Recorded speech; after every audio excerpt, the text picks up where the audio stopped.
Assalamu alaikum students, my name is Babar Gulab and I am your biology teacher of grade 9th.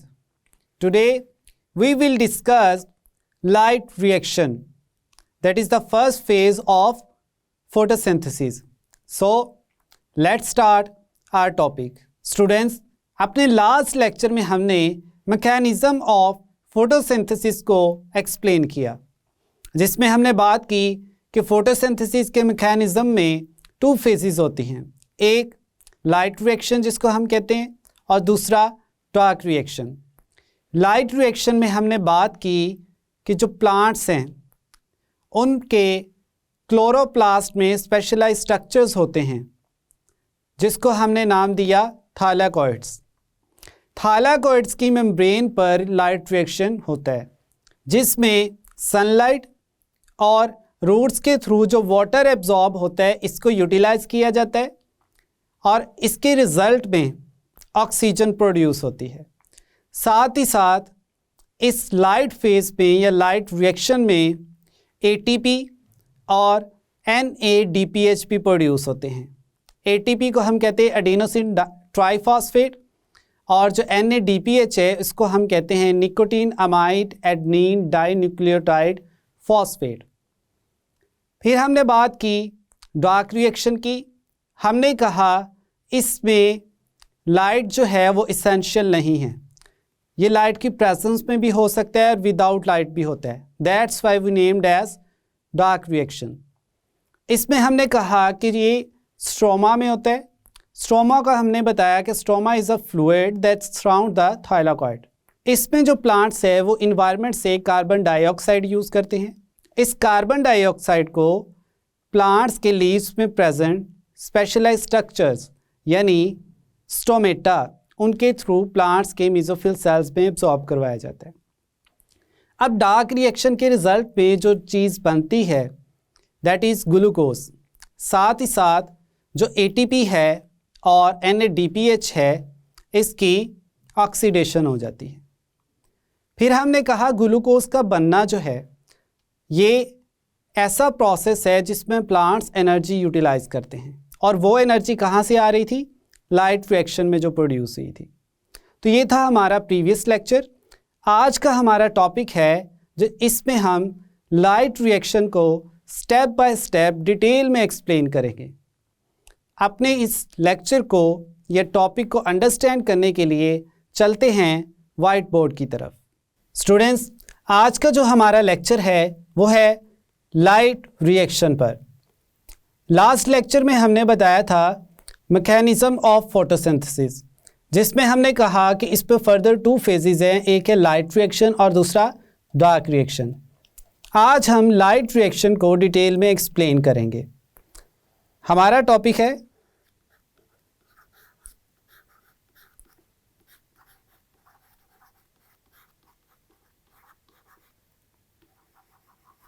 Light reaction. अब जैसा कि इसके name से ही indicate हो रहा है, इसमें जो बेसिक एलिमेंट है वो क्या है?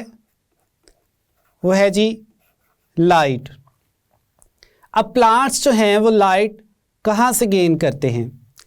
जो लाइट का मेन सोर्स है प्लांट्स को फोटोसिंथेसिस के प्रोसेस में लाइट प्रोवाइड करने के लिए, वो मेन सोर्स है सन। मीन्स सूरज से जो है प्लांट्स लाइट एब्जॉर्ब करते हैं। अब ये जो सन से लाइट आ रही है ये वेव्स की फॉर्म में भी हो सकती है और दूसरा इसमें पार्टिकल्स भी प्रेजेंट होते हैं। इन पार्टिकल्स को हम फोटॉन्स भी कहते हैं। लाइट पार्टिकल्स को हम फोटॉन्स भी कहते हैं। Now the question is here, what is light?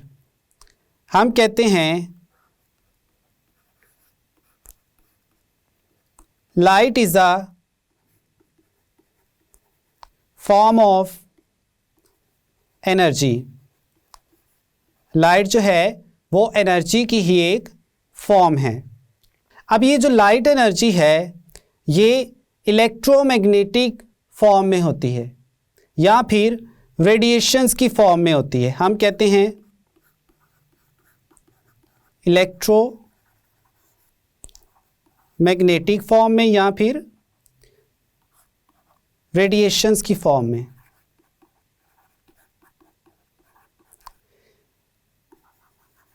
Light में डिफरेंट वेवलेंथ्स होती हैं। अब इन वेवलेंथ्स में से कुछ स्पेसिफिक वेवलेंथ्स को जो है वो प्लांट्स फोटोसिंथेसिस के प्रोसेस में एब्जॉर्ब करते हैं with the help of a specialised structure known as chlorophyll.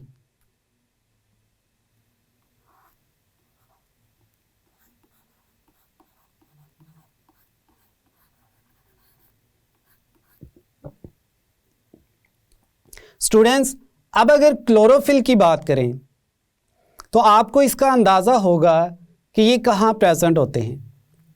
अपने लास्ट लेक्चर में भी हमने आपको एक्सप्लेन किया था कि क्लोरोफिल जो हैं वो प्लांट के कौन से स्पेशलाइज्ड स्ट्रक्चर में प्रेजेंट होते हैं। हमने बात की थी क्लोरोप्लास्ट की,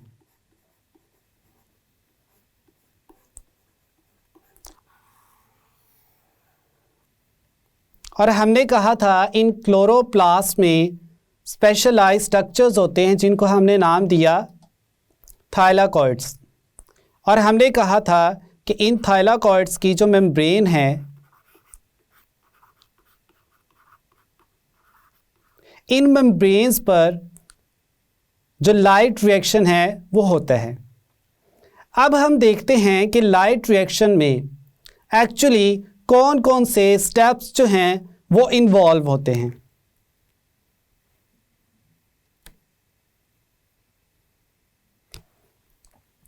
लाइट रिएक्शन में हम कहते हैं कि इसमें मेजर 2 स्टेप्स इन्वॉल्व होते हैं। एक में जो है वो एटीपी की प्रोडक्शन होती है,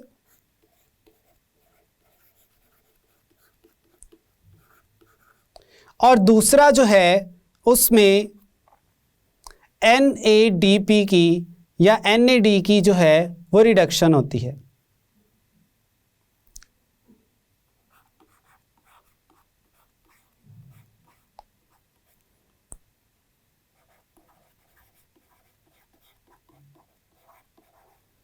अब हम देखते हैं कि ये दोनों जो स्टेजेस हैं या दोनों जो स्टेप्स हैं ये कैसे होते हैं।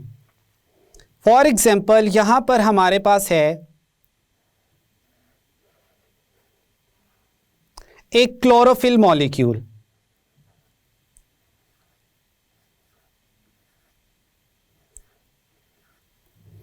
अब इस क्लोरोफिल के मॉलिक्यूल पर जैसे ही लाइट फॉल करती है, हमने कहा था कि लाइट में स्पेशलाइज्ड पार्टिकल्स होते हैं जिनको हमने क्या नाम दिया था, फोटॉन्स का। अब क्लोरोफिल के मॉलिक्यूल सबसे पहले लाइट को एब्जॉर्ब करते हैं। एब्जॉर्ब करने के बाद इनकी जो एनर्जी है, एनर्जी लेवल वो इंक्रीज कर जाता है। हम कहते हैं कि ये एक्साइट हो जाते हैं, और उसके बाद एक्साइट होने के बाद ये इलेक्ट्रॉन्स रिलीज करते हैं। इनमें से इलेक्ट्रॉन्स जो हैं वो रिलीज होते हैं। अब ये जो इलेक्ट्रॉन्स यहाँ पर क्लोरोफिल मॉलिक्यूल्स के एक्साइट होने के बाद रिलीज हुए हैं, ये नेक्स्ट एंटर हो जाते हैं इलेक्ट्रॉन ट्रांसपोर्ट चेन में, जिसको हम ETC भी लिखते हैं। ETC stands for electron transport chain. अब इस इलेक्ट्रॉन ट्रांसपोर्ट चेन में एक्चुअल में क्या होता है, इस पूरी की पूरी इलेक्ट्रॉन ट्रांसपोर्ट चेन में डिफरेंस जो हैं वो एंजाइम्स और कोएंजाइम्स प्रेजेंट होते हैं। और इलेक्ट्रॉन जो है वो एक से दूसरे पर जंप करता है। मींस यहाँ पर अगर हमारे पास 1 है, 2 है, 3 है, 4 है, 5 और फाइनल पे यहाँ जो है वो ऑक्सीजन प्रेजेंट होती है। अब ये इलेक्ट्रॉन जो क्लोरोफिल की एक्साइटेशन के बाद प्रोड्यूस हुआ है वो सबसे पहले इस 1 के पास आएगा, फिर यहाँ से जंप करके दूसरे के पास, फिर तीसरे, फिर ये 4th वाले के पास, और इस तरह से वो एक फैक्टर से दूसरे फैक्टर पर जंप करता है। मीन्स ऑक्सीडेशन और रिडक्शन रिएक्शंस होते हैं। यहाँ पर हम कहते हैं ऑक्सीडेशन और रिडक्शन, ये दोनों रिएक्शंस जो हैं वो इस इलेक्ट्रॉन ट्रांसपोर्ट चेन में होते हैं। अगर प्रीवियस कंसेप्ट्स को आप रिवाइज करें तो उसमें हमने एक्सप्लेन किया था रिडॉक्स रिएक्शंस को। हमने कहा था रिडॉक्स रिएक्शन जो हैं इनके थ्रू सेल्स में एनर्जी प्रोड्यूस होती है। चूँकि अब यहाँ पे इलेक्ट्रॉन ट्रांसपोर्ट चेन में oxidation reduction reactions means redox reactions हो रहे हैं, तो यहाँ पर क्या प्रोड्यूस होगा? Energy in the form of ATP. तो यहाँ पर हम कहते हैं कि एटीपी जो है वो प्रोड्यूस होती है। अब यहाँ तक तो होगी हमारी फर्स्ट फेज जिसमें हमने बात की थी कि एटीपी की प्रोडक्शन होगी। अब हम देखते हैं कि जो NADP है इसकी रिडक्शन कैसे होगी। जब ये लाइट फॉल करती है क्लोरोफिल के मॉलिक्यूल्स पे और वो एक्साइट होके इलेक्ट्रॉन रिलीज़ करते हैं, उसी टाइम पर ये जो लाइट है या फोटॉन्स जो हैं ये वाटर मॉलिक्यूल्स की ब्रेक डाउन करते हैं और इसके रिज़ल्ट में जो है वो हाइड्रोजन आयंस और साथ ही साथ जो है ऑक्सीजन प्रोड्यूस होती है। अब ये जो हाइड्रोजन आयंस हैं यहाँ पर, ये नेक्स्ट जो हमारे पास NADP है उसकी रिडक्शन में इन्वॉल्व होंगे। अब क्वेश्चन यहाँ पे ये है कि हाइड्रोजन का रिडक्शन से क्या लेना देना है। हमने रिडॉक्स रिएक्शन में पढ़ा था कि हाइड्रोजन का जो एक एटम है उसके न्यूक्लियस में सिर्फ एक ही प्रोटॉन प्रेजेंट होता है और उसका सिर्फ एक ही शेल होता है और इस शेल में सिर्फ एक ही इलेक्ट्रॉन प्रेजेंट होता है और ये हमारे पास है हाइड्रोजन एटम। अब चूंकि इसके पास सिर्फ एक ही इलेक्ट्रॉन है तो अगर कोई मॉलिक्यूल इस हाइड्रोजन एटम को गेन करेगा, इट मीन्स कि वो एक इलेक्ट्रॉन गेन कर रहा है, तो उसकी क्या होगी? रिडक्शन होगी। अब यहाँ पर हमारे पास एक और क्लोरोफिल मॉलिक्यूल है जो एक्साइट होगा फोटॉन्स की वजह से,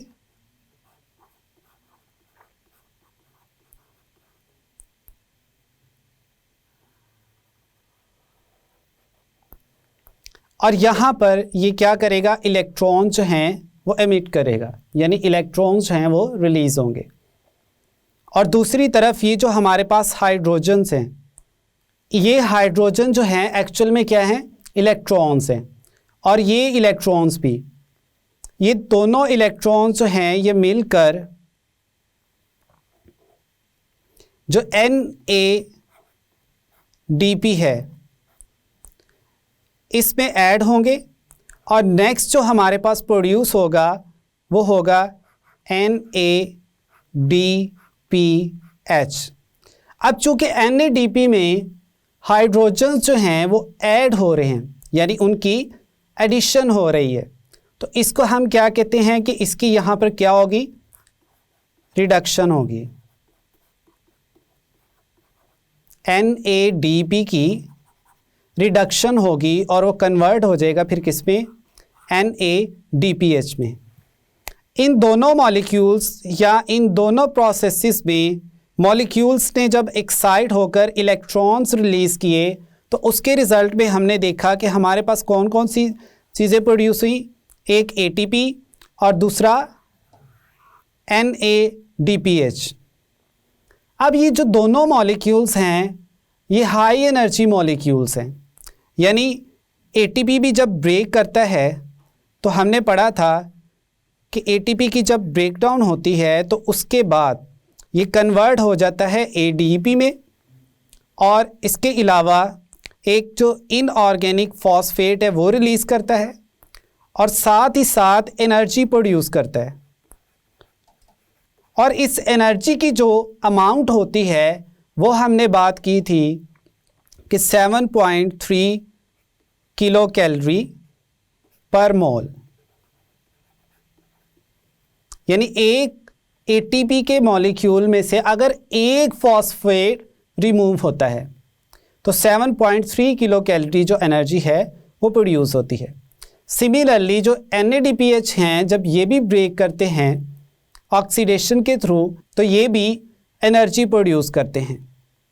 NADP को हमने नाम दिया था nicotinamide adenine dinucleotide phosphate. अब यहाँ तक तो था स्टूडेंट हमारा ये सारे का सारा टॉपिक जिस पे हमने लाइट रिएक्शन की 2 फेजेस देखी।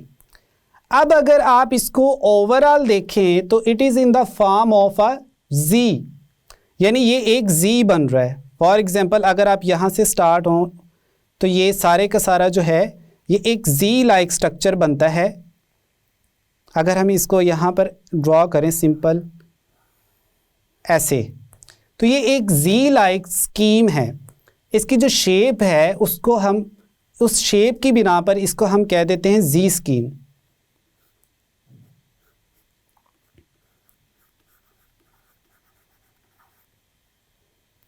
अब इस रिएक्शन में क्लोरोफिल के मॉलिक्यूल्स इन्वॉल्व थे जो कि थाइलाकॉइड मेम्ब्रेन्स पे थे। तो हम फाइनली बता देते हैं आपको कि ये रिएक्शन जो है वो कहाँ हुआ है, थाइलाकॉइड की मेम्ब्रेन पर।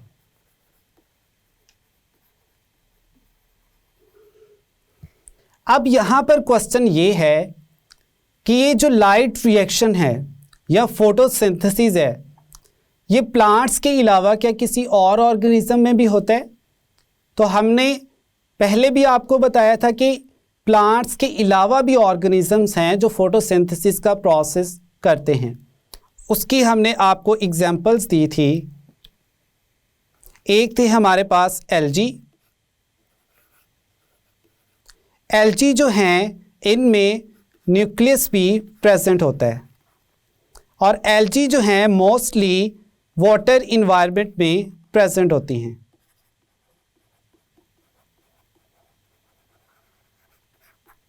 दूसरी हमारे पास जो एग्जाम्पल है वो है प्रोकैरियोट्स।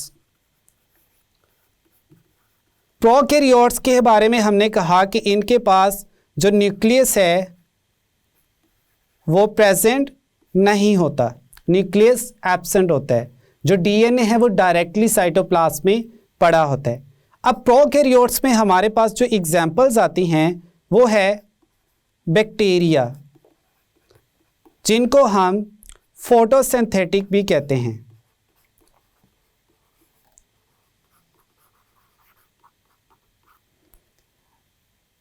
जो प्लांट्स हैं वो फोटोसिंथेसिस का जो टोटल है